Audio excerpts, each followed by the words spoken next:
sét hin khu a dinga kana lung sét lung de lung mi in alang zinge lam lung dia ki tep na in la lung gel bang nga lung zo lo lung sin na gen thi ke din anai ngày nắng pul ka do hi golin ke ngày bang in nei hin ngai le chun o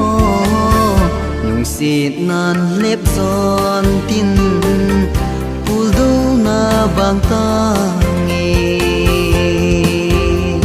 anai anai ka hin kho hi gelin na silunga lang lâu hâm kata sahi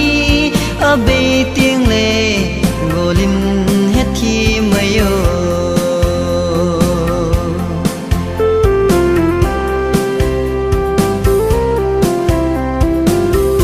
na dinga lin zo lo ke bang ding na hi ta zong le kam chenga ki mai tua le la pha hi lo hum het man lo va hian na ding chit thi ne in thot hi sein se jin lung dei ipi ham kal hin lal na ne lo gen thei zi a golin nei hian hin te na gelin lung si nan wang hau le vai a hin po anai anai ka hin kho hi gelin na se lunga lang lo ham kata sahi abe tiếng le golin het thi mayo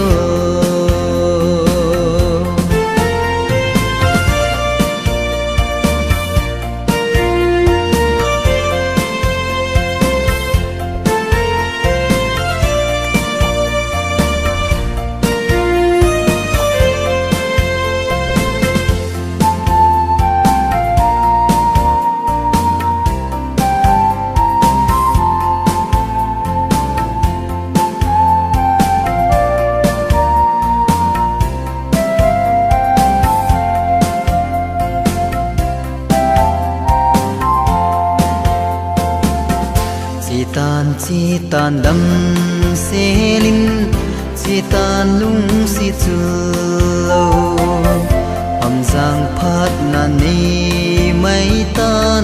na lung dei ka lol hi phat khat ting ka lung dei tin nei hin gel do hi in lol hi lom khana ti khanati